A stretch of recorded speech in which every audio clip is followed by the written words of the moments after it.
Well, Michael Jordan continues his winning ways in NASCAR. And get your hot dogs ready because it's opening week in baseball and at Martinsville. So tons of hot dogs being consumed this week. So let's get into this episode.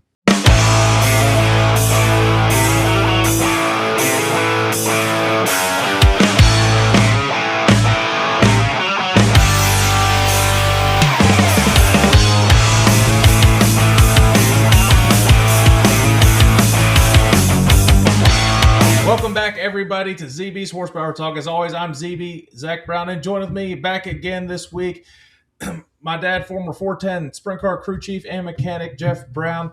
There was a lot of stories to talk about this past weekend and all across motorsports. And we're going to talk about a little bit of opening day, baseball, and NASCAR, how we can do a little fun game later on. A little word association for that. We will get into that in a little while. Let's dive on in, talk about Darlington Throwback Weekend.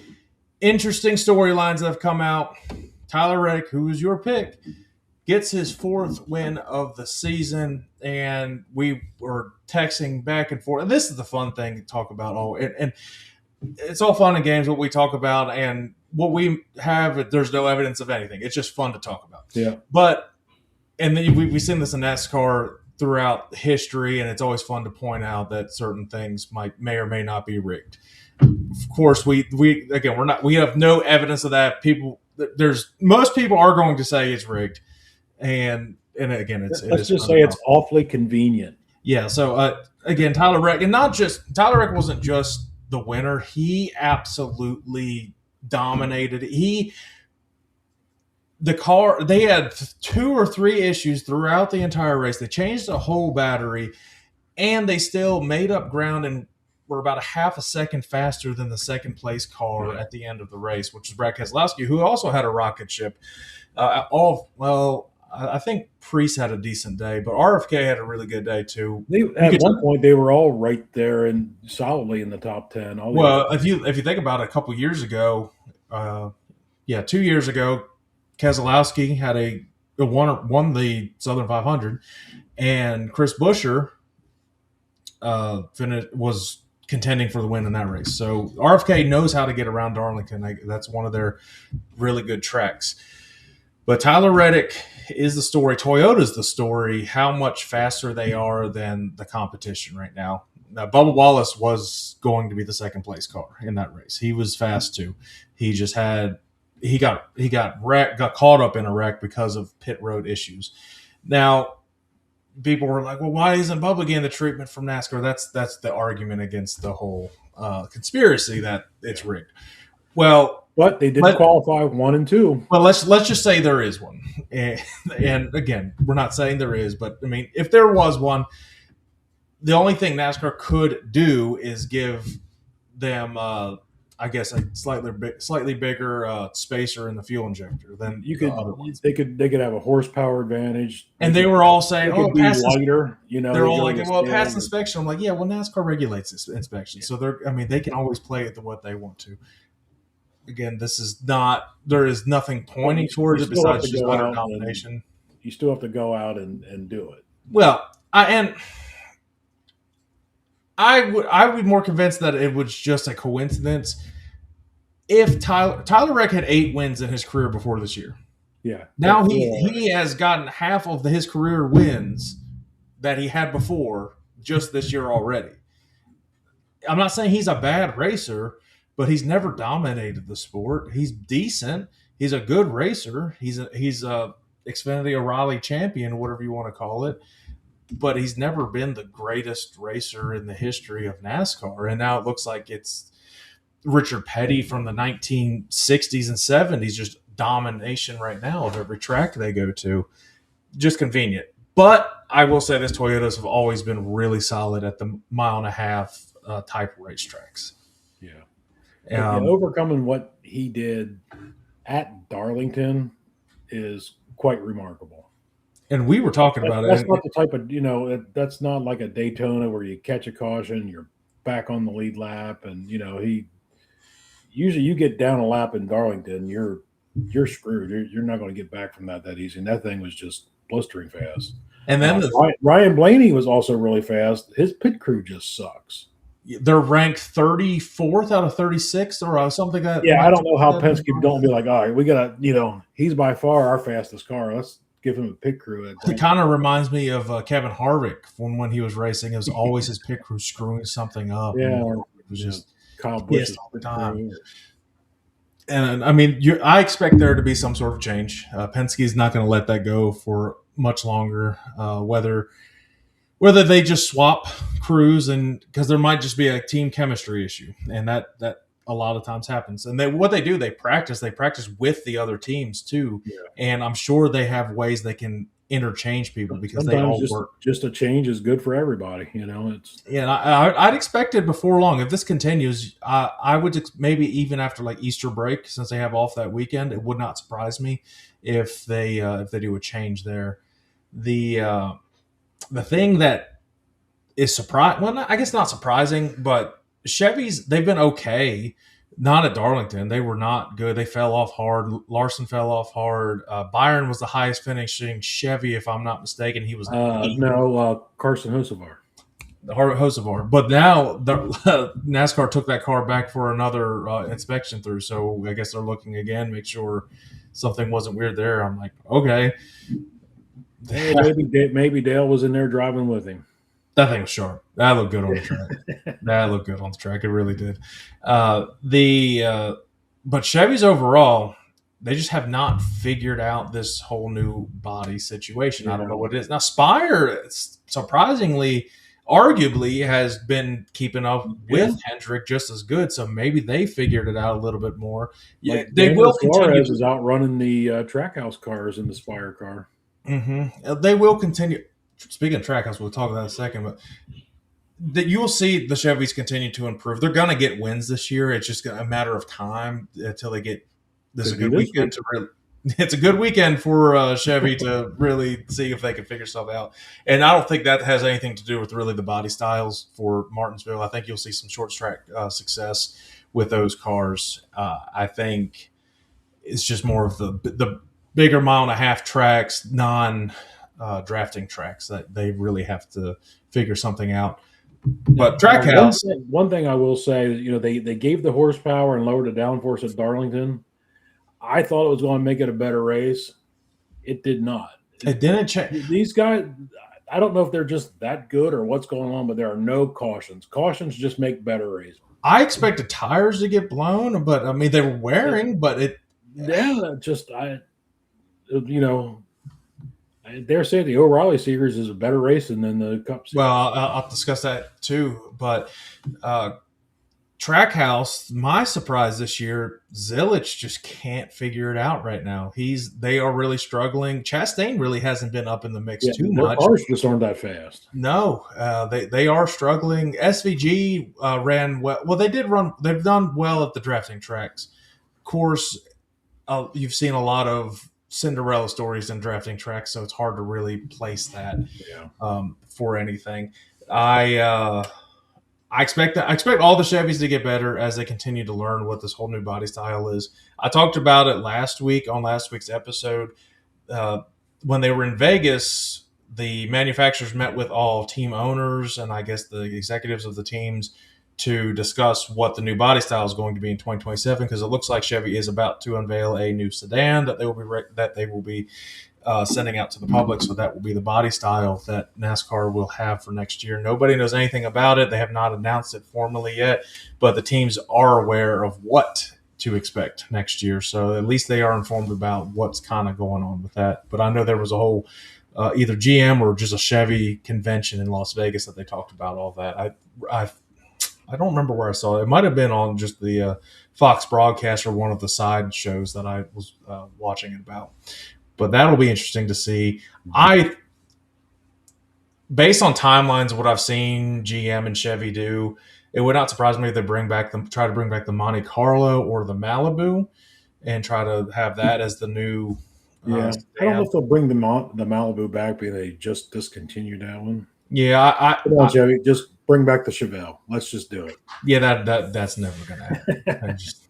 But it's going to be like a 4-door Camaro, kind of like what Dodge did with the Charger. That'd be ugly as hell. I don't like I don't that. know if they call it a Camaro or I don't know. So we'll find out. Yeah, there's gonna be something. They're gonna have something out there that they will be able to use. But as you mentioned it, Xfinity and trucks, they put on better races than the Cup Series. The trucks, we knew they were going to wreck them. That's just what they had. That's just yeah. I mean, and not Xfinity, O'Reilly, whatever. That's hard to get It used just to. don't roll off the tongue. It will eventually, and then by the time we get used to it, it'll be like the Pamper Series or whatever the hell you want to call it. And but last lap pass in the trucks, last corner pass in the truck series, Corey Heim just dove that son of a bitch right in there and just slid. And that he did slide. That thing was literally sliding up on the road. I was like, oh my God, he made it stick.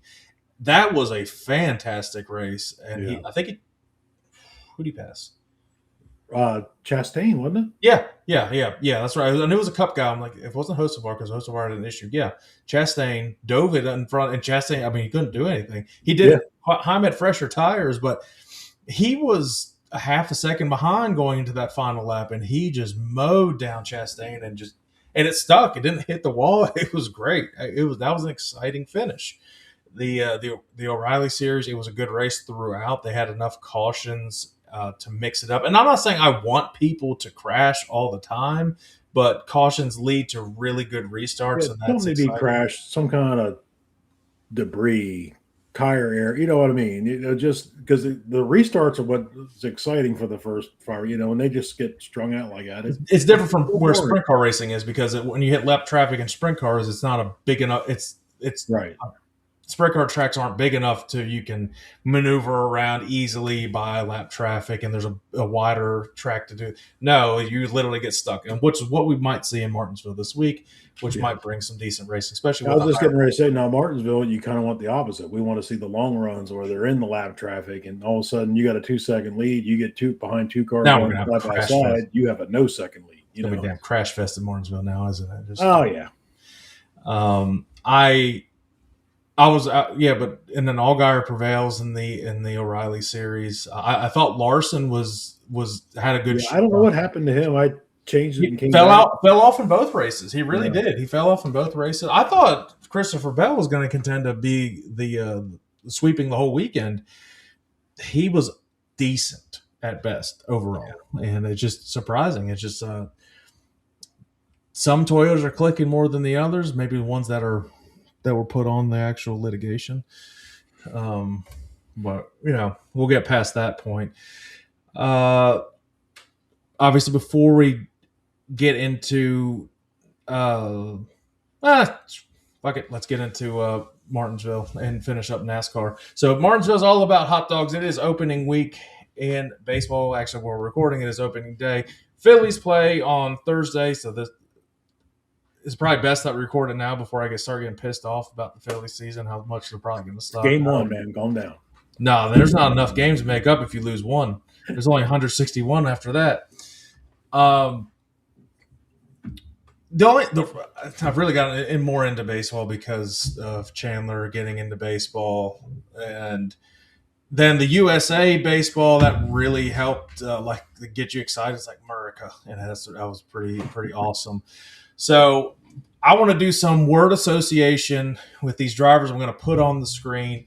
Name a baseball term that comes to your mind when you see this driver, and I'll tell you ones that I've come up with too when you guess yours. I don't heads up on this one, but okay, we'll give it a shot. Well, whether it's base hit, out, walk, home run, grand slam, whatever you want. There's 6 drivers I have for this. It's not like I'm not just going to give you damn Denny Hamlin, Joey Logano, all these guys that are like, oh yeah, that's clearly a home run. Like they are really good. So I'm going to get rid of this graphic if I know how to. All right. Do I got it right? Let me see. First one up. SVG. Bullpen. Only shows up when we got the road courses. I'm going to say it based on where they found him from and how he came to be and where it came out of nowhere and really propelled Trackhouse to another level for road courses. For that purpose, I think Trackhouse hit a home run with him. Okay.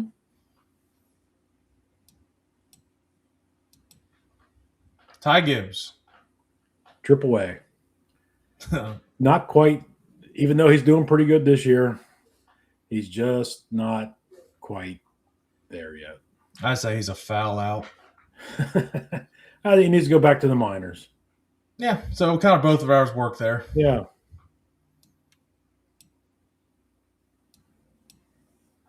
Alex Bowman. Don't say injured list. My first thought was, what's the pitchers get, like Tommy Johnson? Injury, they call that, you know. But I feel bad for Alex Bowman, but he kind of at Hendrick, he's the bat boy. I say he's out. Yeah. He's going to be out. He's not going to be there after this year, unfortunately. Just based on, first of all, his performance from the last couple of years, and then you mix that with his medical condition this year. I feel bad for him. Bowman's a really good guy. I think he's a really good racer. It's just everything kind of comes down on him at once. He's the type of driver you want to like, and he's just, just hasn't really shown up. Yeah. There actually is rumor that Kyle Busch might come back to Hendrick for one final run if Alex goes out. So that's just a rumor that people are trying to spark. So we'll see what happens there. Austin Cindric. Wow. The first thing that comes to my mind is like he'd be like the manager just because he looks like he'd be like the one in charge. I say a relief pitcher. He can sometimes get the job done if need be. If he can he can be consistent on it every now and then he gets on a cold streak. But he does enough just to kind of keep his job, not enough to be a starting pitcher. So that kind of metaphor, I think that puts a decent similarity for him.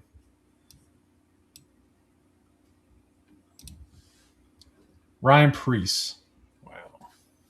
That's kind of a tough one. I'm going to say, you know what? He's a good racer. Let's give him a solid single with an RBI. Yeah, I say he's a base hit. Yeah, and he does solid. There's room for improvement. He's continuously getting better though, and yeah, there's times where he shows up and it's like, where did he come from? 2 years ago, I would have been like, no, he's an out. Yeah, he doesn't need to be up here. He needs to go back to the minors. But now I think when he went to RFK, I'm thinking, really? But you know what?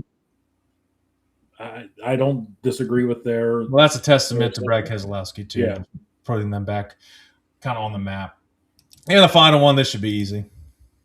Oh. Miss Larson. I say Grand Slam. You got two-time champion, over 30 wins. This year, I'm going to say going for an inside the park home run and getting tagged out at home. This is the way he's been fast and gets to the end of the race and just cannot finish. Yeah. Damn, I didn't put any on here. I could go back to Ty Gibbs and just swing and a miss.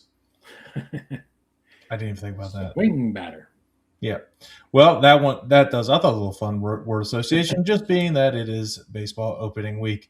So now that we got to talk about the paperclip that we haven't already talked about, the most significant change this week is that they are having the higher horsepower package. So that's the difference is it's a slightly bigger spacer that's in the fuel injector, and that's it allows more airflow, and it's 750, but that's not what they base it off of. They base it off of on what the I was wondering how. So it's based on the measurement. So generally they're going to have a round making 780 like Toyotas. Yeah, well, I was wondering how they regulate. They're calling it 750, but it's really not. I'm curious to see, because I didn't see much of a difference when they ran at Bowman Gray, but Martinsville's a little bit bigger, and I could see some wheel spin if you That's get going to back to the be gas too hard. So I yeah. think it's going to take a driver that's got patience, takes care of his stuff. You're going to see brakes wear out, I think, more this week. You're going to have a little bit that extra horsepower, I think, will. Yeah, those things got such big brakes anymore. I don't, unless they lose the cooling, I don't think you're going to see very many brake problems. Yeah, Not like they I used to. haven't looked at the weather. It's not going to be as hot as Darlington was because you saw how hot those cars were getting. It's not going to be as hot as that. If it were hotter, I would see. I'd probably venture to say there'd be more brake failure. I think it's going to be a nice, cool, normal spring day. Martinsville's awesome in the spring. It's really cool. I'm working this weekend, or I try to go up there again. That was fun. It's a 400-mile race, which does make Martinsville a lot better. Goes by fast. You're going to have to qualify good. That's really the only way you're going to compete in Martinsville. You get to pick your pit stall, the best ones, and you're also got track position. That means everything. Yeah. Teams are going to have to be on it, and whatever happened to Larson at the end of Darlington, they need to figure that out and make sure it doesn't happen. Same with Bubba Wallace, who had a bunch of failures. They had a tire that they had to roll back into the pit stop because he about left with a tire that's definitely going to fall off. Might see that this weekend. Might see teams try too much to get that extra 0.2 seconds. Might see Ryan Blaney's team cause some extra shit. So hopefully not. Yeah, you can really. I mean, the pit area is so narrow, and it goes basically the whole way around the track, and it like you said, a couple of tenths of a second, that could be 3, 4, 5 spots on the racetrack. So, well, people will be downing them glizzies this weekend, is what Gen Z would say, or Gen Alpha. I don't know which one came up with the glizzies. The hot dogs are good. I don't have an issue with them. They're not the greatest thing I've ever eaten in my life. Were they any better than the hot dogs we grilled in the parking lot? No. Nothing's going to beat the Chuck E. Cheese on charcoal grill that we had. So, the hot dogs are like $2 though. You're never going to get a deal like that. That's you're going to be known for something. What the hell, be known for a hot dog. Yeah, I mean, hot dogs and grandfather clocks. It's great when you have kids. They'll be like, they'll eat the hot dogs. Sure. If you go there, highly recommend you get the.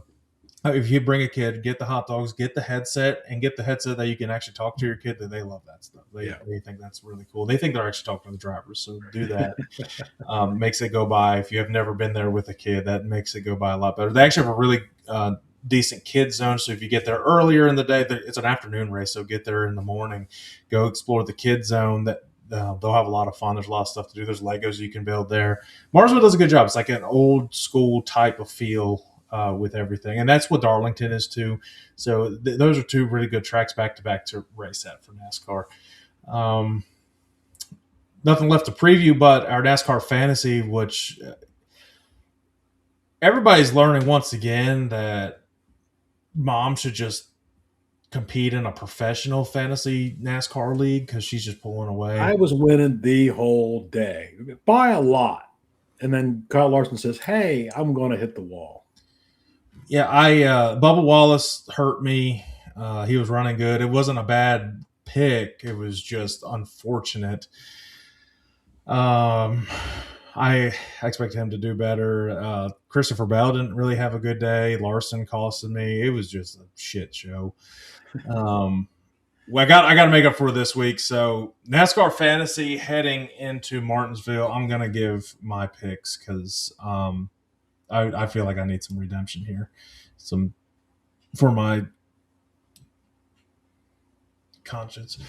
All right, so my starter, I'm going berserk this week and I'm slowly gonna run out of guys, but I said fuck it, I need some good stuff this week. I've got Kyle Larson, William Byron, Ryan Blaney, Chase Elliott, Denny Hamlin, and in my garage, Ryan Preece, who won at Bowman Gray this year. So look out for him to have a good race. Tyler Reddick versus Christopher Bell. Everybody wants to go with Tyler Reddick, but this is more of a Christopher Bell racetrack than it is a Tyler Reddick racetrack. I'm going Christopher Bell. Carson Hocevar versus Brad Keselowski.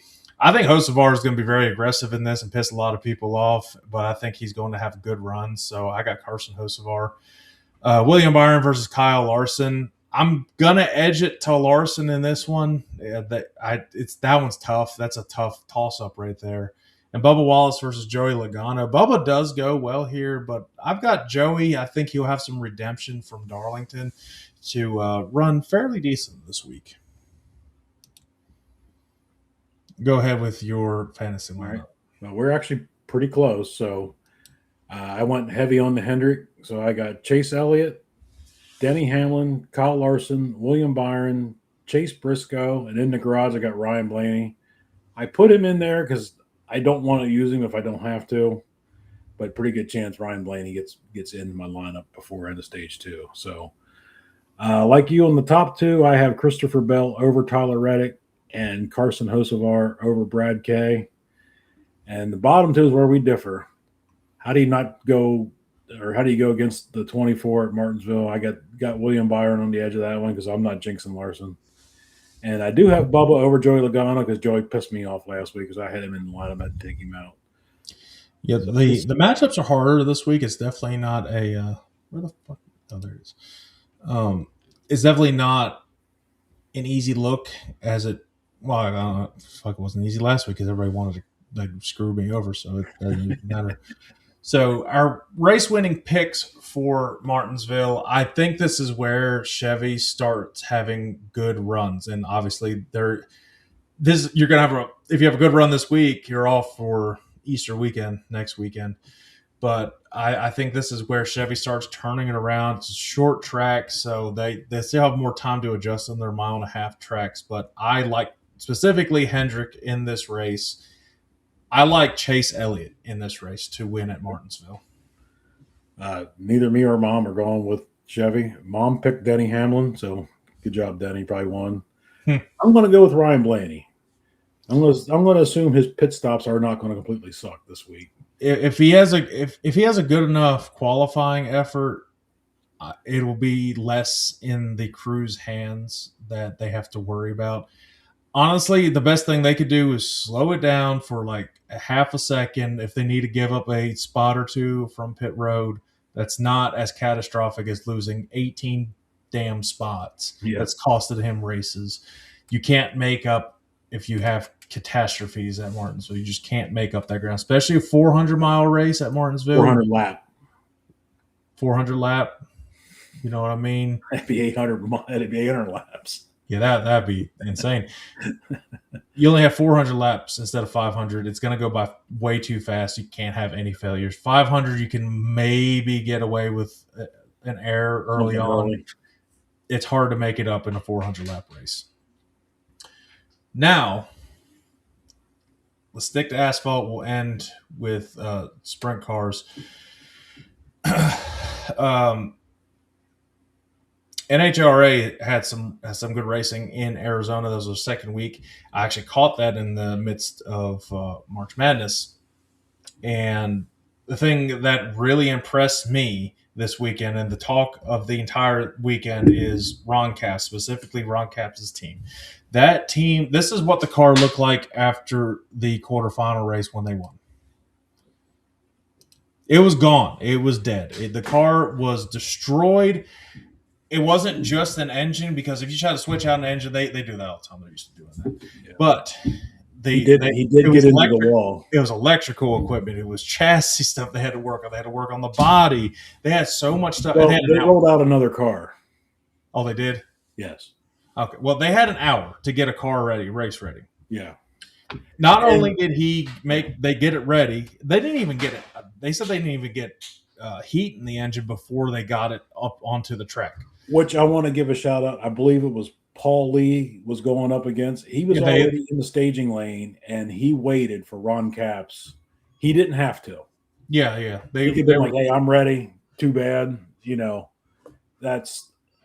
That's Ron Capps being Paul Lee, or that's Ron Capps and his entire crew being legends in the sport for so long. And I think most any of the teams would probably do that for the other guy. They want to win. Yeah. But not only did it start, which that was the first positive thing that happened, it freaking won the semis, went into the finals, and he won the freaking finals. Yeah. So big testament to that. That was like a parallel to you see with like David Gravel's team when they rebuilt a whole rear end or whatever they did.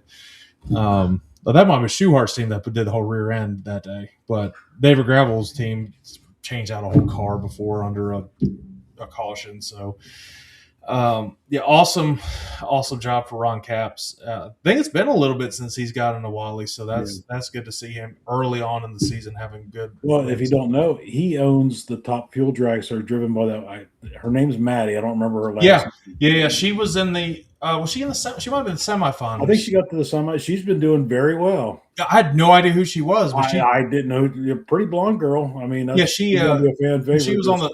Well, she was on the side, and she was. I saw they went to her. I'm like, who is? I didn't realize who it was. I was like, oh, okay, that's cool. Sean Langdon is in mid-season form right now, early on. His reaction times are just so good. And Dallas Glenn, I mean, no shocker there. He's doing good. But here's the surprising: how bad Austin Prock is looking in the Ford right now. Yeah, I mean that goes to tell you. I mean, maybe that they didn't even qualify at Gainesville. Jag and Cody Coughlin raced against each other in the semis, which is funny. Jag races for Elite, and is it Cody? And he races for KB. Jag's Cody's uncle, right? Yeah, I'm pretty sure. I think they said it's two sides of the family, so I'm assuming that's his uncle. Yeah, it's some uncles, cousins, second. I don't know. They're related. Yeah. But Jag ended up. Did he win? No, Jag didn't win. They raced each other in the semis. Yeah. That's what it was. And then Cody made it to the finals and then lost to Dallas Glenn. That's what it was. Yeah. I watched it. I just obviously had no. Which is pretty. Just Cody Coughlin's car is actually like a brown. It was really pretty. You just don't see that color of a race car. It was kind of interesting. Yeah. I think that does it for asphalt. They didn't have IndyCar this weekend. No, they're at Barber Motorsports Park this weekend. Is that their All-Star race? Is that one? No. This is the one that's right in Birmingham. Oh. Sprint car racing's still been good, like always. Yeah, High Limit. It was live on FS1 last night, the High Limit series. So I'm curious. So the first time they were on FS1, they had about 250,000 viewers just on FS1 alone. I want to see what the numbers are from last night. I would venture to say they're going to be a little bit higher, just because you're probably going to have more viewership as each race gets broadcast on FS1 and it gets more well known. It's a great race to have a live event. They did really well with it. Yeah, they ran it through in 2 hours. It comes on at 9:00, and that's getting too late for me. So they said they had it over in 2 hours. They showed the heats, the B main, and then the feature, and it was great racing in the feature. Maybe not so much for the win, but Ryan Timms, Flying Ryan, was on our show, putting on the show, up against the wall. Went from about 10th to 3rd in a handful of laps. He started about mid-pack, and he worked his way up through there. The outside line really started going about halfway through the race. Aaron Reitzel's been a rocket ship. A lot of people don't like him. He's a really good racer, though. He really is, and the car's really smooth. That was one car that ran on the bottom just so smooth. Yeah. And I've talked about it. You see a lot of people that can run on the bottom that run that smooth. They're able to just take care of their equipment. He got through lap traffic better than everybody. I was hoping for a caution. Towards the end, I think Ryan Timms would have had a chance at the win, just based on he was running one more lap. He'd have got second. For sure. But he was running a completely different line than everybody, so he would have had a very good shot at the win. It was a good race. It was a good, awesome for them to put that on. I think they have one or two more FS1 broadcasts. Hopefully it did well. Hopefully they gained some new fans. There's a lot more that goes into like a network type of broadcast than there is with streaming. It's a little, obviously it was still on flow, but when you have that main broadcast, it's kind of like how NASCAR is. You have certain constraints you have to make, and they did well with it. We've been saying it. NHRA needs to take a page out of High Limit. A 2 hour broadcast is 3 there's too much fluff in NHRA. We don't need to. We want to see all that crap show up. Talk about that during their qualifying episode and stuff. Yeah, They just re-show the same stuff over and over. Like, give me a 2-hour thing and I'll pay attention to it. Right now, I try to record it and fast forward through it. High Limit's doing it right. You'll never see Outlaws do anything like that. They are, I think, for the foreseeable future, they're going to be stuck on Dirt Vision for quite some time. That's just how they roll. I mean, people pay for it, and they still subscribe to it. They still make their money. Clearly, all these high purse races, Outlaws know what they're doing. Clearly, they've been around for such a long time. But even the Outlaw shows have been good racing. Yeah, it's been that last couple. David Gravel is still the class of the field in the Outlaws. Yeah, I mean even if he don't win, he runs second, third. I mean, Kofoid looks good. He does. One that's been Bill Baylog looked really good the last race. He wrecked on one of the races, and so that's Bill Baylog for you. The big way it has been on those small little tracks. Bill Baylog is really good on those tracks. And I've always Sheldon has been impressive in the new car. I've always said it, but Bill Baylog, he'll either contend for the win or he crashes. It's one or the other. It seems like there's no in between. It sucks because I like the North Pole Nightmare mainly because the name's cool. I bet he has some damn cool shirts too. I mean, I could think of cool shirts you can design with, especially just with that nickname. I lost my train of thought, but yeah, Buddy Kofoid's been good. The one surprise for High Limit has not done as good as I thought he would is Dason Pursley. He hasn't done as good as I expected him to do. And the Outlaws, he's been having just a series of bad luck back-to-back races. He crashed. Emerson Axum. No, we're going to have it backwards. I think Dason was the one that crashed. Emerson Axum's just had some bad luck lately. But those two that are contending for Rookie of the Year in their respective series, that's kind of surprising. Brett Marks looked good for a little bit in the High Limit race last night. We're talking about him. Got a random text. Just a quick shout out. Lance DeWeese still getting it done. Williams Grove opening day. Stuck that car around the bottom. That car never slid a tire, never moved. He kind of knows how to get around there. Yeah. I forget what they said. It was number 121 or something at the Grove. I can't remember. It was they put it on their social media. But like the guys behind him, they're sideways through the corner, and that thing was just the easier he went, the faster he went. So the car looks good. It's a fast car. I'm excited to see what he can do when the Outlaws come to town and race them for the first time, and excited to see what he can do against High Limit when they go to Port Royal. Yeah. Ryan Smith did not do too great in the Port Royal opener. But you know what? There was they draw terrible. I mean, they drew last every race. That's the history of any team. Macri was right there with him, starting right about the same spot. They finished 1 or 2 spots apart. I mean, you can't say Macri's not a great race team. It was hard to pass. I think Lance finished 3rd or 4th in that race too in the opener. So he was still okay up at Port Royal. Yeah, he's had some. Who won? Why am I blanking? Danny Dietrich. Yeah, Double D. Yeah. Every 90% of racing has been pretty decent this year so far. I don't like day shows in the sprint car. The tracks are just too slick. The cars are just too slow. Yeah, especially at night. Even if they're not going much faster, they look like they're going so much faster. Yeah, Pennsylvania gets a little cold at nighttime. Oh, I understand. I understand. I get it. It'll happen before long. Knoxville National tickets are on sale, so we'll be getting ours before long. So if anybody goes to Knoxville Nationals, get your tickets sooner than later. Yeah, we'll be out there, and if you want to invite us to a tailgate, hey, we'll bring beer. And we'll try to get a little bit of content, at least for the social media pages, specifically TikTok. So make sure you do follow the TikTok page, which has been exploding lately because I had throw some random memes up there people really enjoy. So that's always fun. Good discussions, good comments. I love good, fun arguments on there. As long as everybody keeps it clean and doesn't use stupid stuff in there, I'm all for some good, fun arguments. Make sure you follow on Spotify too as well. If you're in the car, listen to it on Spotify. It's a perfect way to do that.